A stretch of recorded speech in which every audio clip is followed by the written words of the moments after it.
Hello बच्चों, लोग आपके लिए लेकर के आ चुके हैं प्री बोर्ड का एक और शानदार सामाजिक विज्ञान का पेपर क्लास 10th का। चलिए फटाफट से चलते हैं इसके सॉल्यूशन की तरफ और आपको दिखाते हैं बहुत इंपॉर्टेंट पेपर। जितने आंसर आपको आते हैं उनको कमेंट करके बताना बिल्कुल ना भूलें। पहला क्वेश्चन है, वियना की संधि कब हुई थी? ऑप्शन है 1948, 1848, 1915 या 1815।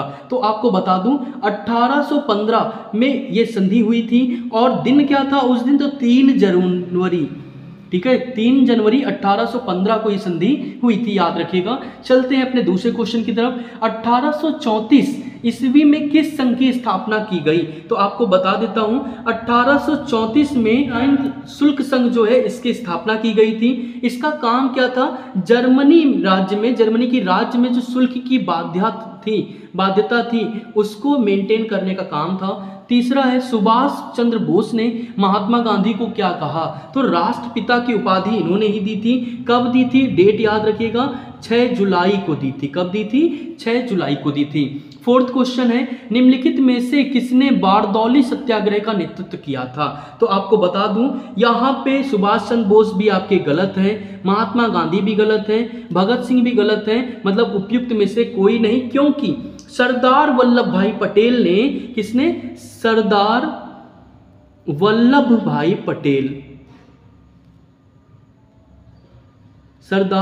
भाई पटेल ने इसका क्या किया था? नेतृत्व किया था। 1928 में किया था। और कहां किया था? तो ये भी याद रखिएगा, गुजरात में किया था। ठीक है, गुजरात में किया था। पांचवा है, ब्रिटेन वुड्स नामक संस्था निम्नलिखित में कहां स्थित थी? तो आपको बता देता हूं कि यह अमेरिका में स्थित थी। ठीक है, कहां थी? अमेरिका में स्थित थी। छठा है, निम्नलिखित में से कौन सा एक संभावित संसाधन है? तो कोयला। इसका सही जवाब है कोयला। अगर पेट्रोलियम और सब खत्म भी हो जाए तब भी कोयला हमारे काम आता रहेगा। साथ में 7वां प्रश्न है, पर्वतों पर मृदा अपरदन का साधन है पवन, जल, पशुचारण, हिमनद। तो आपको बता देता हूं 7वें का सही जवाब जो हमारा हो जाएगा वो हो जाएगा जल, क्योंकि जब जल बहता है तो वो अपने साथ मिट्टी को काट करके लेकर के आता है। विनोबा भावे ने कौन सा आंदोलन प्रारंभ किया था? तो 8वें का सही जवाब है भूदान आंदोलन जो है इन्होंने प्रारंभ किया था। इसका एक और नाम है, याद रखिएगा, क्या? रक्तहीन क्रांति। यहां पे मैं लिख देता हूं, यहां पे चलिए लिख देता हूं रक्तहीन क्रांति। ठीक है, इसका दूसरा नाम क्या है? रक्तहीन क्रांति है। और यह आंदोलन कब शुरू हुआ था? तो बता देता हूं 1951 में हुआ था। कब हुआ था? 1951 में स्टार्ट हुआ था। इसके बाद क्या है, नागार्जुन सागर परियोजना किस नदी पर है? तो ये हमारी जो है ये कृष्णा नदी पर है। और आपको बता देता हूं दुनिया का सबसे बड़ा चिनाई वाला बांध है। ठीक है, चिपको आंदोलन आपको पता है वन संरक्षण से था, जिसमें लोग क्या करते थे, पेड़ों से चिपक जाते थे और कहते थे पहले हमको काटो देन पेड़ को काट लेना। 11th जो है, सत्ता की साझेदारी के बारे में निम्नलिखित 2 बयानों पर गौर करें और नीचे दिए गए कोड के आधार पर जवाब दें। ठीक है, चलिए पढ़ लेते हैं। सत्ता की साझेदारी लोकतंत्र के लिए लाभकारी है। इससे सामाजिक समूहों में टकराव का अंदेशा घटता है। तो 11वें का जो हमारा सही जवाब है, 11वें का सही जवाब हो जाएगा आ और बा दोनों। ठीक है, मतलब ये हमारा दूसरा वाला बिल्कुल सही हो जाएगा। इसके बाद क्या है, बेल्जियम की सामुदायिक सरकार में निम्नलिखित में से किसके मध्य सत्ता में साझेदारी है? आपके ऑप्शंस हैं, शासन के विभिन्न अंगों के मध्य, विभिन्न सामाजिक समूहों के मध्य, इसके बाद है केंद्र व राज्य सरकार के मध्य, और राज्य सरकार और सामुदायिक सरकार के मध्य। तो आपको बता दूं 12वें का, ठीक है, जो सही जवाब है वो आपका हो जाएगा सामाजिक समूहों के मध्य। 13वां प्रश्न दिया गया, विवाह किस सूची का विषय है? ऑप्शन है आपके संघ सूची, समवर्ती, राज्य सूची, AB दोनों। तो ये हमारा संघ सूची का हो जाएगा। 14वां क्वेश्चन हमारे पास में क्या आता है, भारतीय संघ में अपशिष्ट शक्तियां किसके पास होती हैं? आपके ऑप्शंस जो हैं वो है राज्य, संघ, AB दोनों या इनमें से कोई नहीं। तो बता देता हूं, 1 मिनट, यहाँ गलती हो गई, यहाँ पे समवर्ती सूची होगा। ठीक है, यहाँ पे 14वां वाला जो है यहाँ पे हमारा संघ होगा। ठीक है, भारतीय संघ में अपशिष्ट शक्तियां जो हैं वो क्या हो जाएगा, उसका संघ हो जाएगा। ठीक है, 15वां क्या है, 10 दिसंबर को मनाया जाता है। 10 दिसंबर को हमें क्या मनाया जाता है? तो आपको बता दूं 10 दिसंबर को जो हम मनाते हैं वो हमारा क्या है, मानव अधिकार दिवस है। क्या है? मानव अधिकार दिवस है। संयुक्त राष्ट्र महासभा में इसका वो हुआ था 1948 से ये क्या हुआ था, लागू हुआ था। तो ये भी याद रखिएगा। 16वां है, निम्नलिखित में से किस संगठन में मानव विकास रिपोर्ट तैयार की?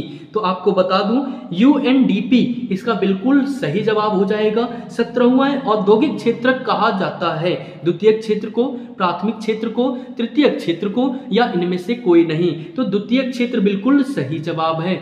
GDP क्या है? तो GDP का फुल फॉर्म होता है ग्रॉस डोमेस्टिक प्रोडक्ट, हिंदी में कहें तो सकल घरेलू उत्पाद, बिल्कुल सही जवाब है। 19वां, स्वयं सहायता समूहों में बचत और ऋण संबंधी अधिकतर निर्णय लिए जाते हैं, तो किसके द्वारा लिए जाते हैं? तो आपको बता दूं सदस्यों द्वारा लिए जाते हैं। रिजर्व बैंक ऑफ इंडिया का राष्ट्रीयकरण कब हुआ? तो 1 जनवरी 1949 को हुआ था। कब हुआ था? 1 जनवरी 1949। डेट भी याद रखिएगा, कई बार डेट पूछ लेता है। तो इसी के साथ 20 इंपॉर्टेंट MCQ तो हो गए। चलिए चलते हैं हम अपने पेपर में आगे पे। चलिए फटाफट से समझते हैं। पहले तो हमने 20 कंप्लीट कर लिए, बहुत इंपॉर्टेंट क्वेश्चन है, बिल्कुल भी इसको स्किप ना करिएगा। इंपॉर्टेंट क्वेश्चन क्या है देखिए, 80 शब्दों में देना, 4 नंबर का है। उन महत्वपूर्ण कारकों का उल्लेख कीजिए जिनके कारण यूरोप में राष्ट्रवाद का उदय हुआ। असहयोग आंदोलन के प्रमुख कारण क्या थे? तो ये इंपॉर्टेंट क्वेश्चन है। सत्ता की साझेदारी लोकतंत्र की आत्मा है, ये कथन किसने कहा था? क्या था? सारा डिटेल। भारत एक धर्मनिरपेक्ष देश है, इसके बारे में लिखना है। खनिजों के संरक्षण और जल दुर्लभता क्या है? तो इन सबको लिखना है। भारत में ऋण के औपचारिक संसाधन क्या है और मानव विकास के घटक। बहुत इंपॉर्टेंट पेपर है, एक भी फालतू के क्वेश्चन लेकर के नहीं आया हूं, बहुत इंपॉर्टेंट क्वेश्चन है, ध्यान से पढ़िए। गारंटी देता हूं बोर्ड एग्जाम में आपको इन्हीं से पेपर देखने को मिलेगा। महामंदी के कारण क्या है? भारत में महात्मा गांधी के विचारों का प्रभाव। भारत में संघीय व्यवस्था कैसी थी? सांप्रदायिकता व जातिवाद ने भारतीय राजनीति में क्या मतलब प्रभाव डाला? बहुउद्देशीय योजना, भूमि निम्नीकरण, तृतीयक क्षेत्र, रिजर्व बैंक ऑफ इंडिया। बहुत इंपॉर्टेंट क्वेश्चन हर साल के जो हैं ढूंढ करके लेकर के आया हूं, मैप वर्क भी लेके आया हूं। अगर इसका आंसर चाहिए तो कमेंट बॉक्स में कमेंट करिए और मैं आपको इसका आंसर भी प्रोवाइड करा दूंगा। यहाँ पे हमारे पास मैप का पूरा काम आ जाता है। तो ये है हमारा क्लास 10th का बहुत इंपॉर्टेंट सामाजिक विज्ञान का पेपर। वीडियो कैसी लगी कमेंट करके बताएं, साथ ही आपने कितने MCQ सही किए कमेंट करके बताना ना भूलें। मिलते हैं इंग्लिश के पेपर के साथ, मैथ्स के पेपर के साथ, होम साइंस के पेपर के साथ। ओवरऑल 100% तैयारी कराने की जिम्मेदारी हमारी है। चैनल को करना है सब्सक्राइब, वीडियो को करना है लाइक और दोस्तों के साथ शेयर। मिलते हैं अपनी अगली वीडियो में, तब तक के लिए बाय बाय, जय हिंद दोस्तों।